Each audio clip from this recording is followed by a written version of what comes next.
Ihaw naman ako ng pitso ng manok. Ito mga idol, oh. Lapit na ito maluluto yung ano, dalawang salangan ko. Ito mga idol. Sarap to. Ito pitso ng manok. Ihaw ko ngayon.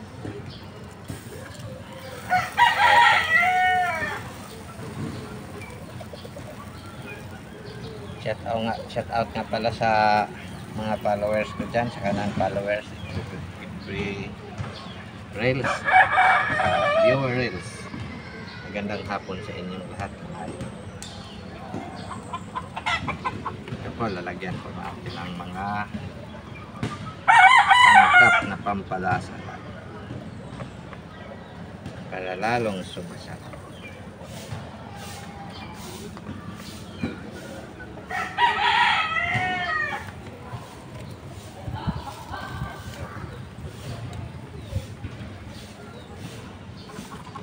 Bye bye mga idol. Thank you for watching.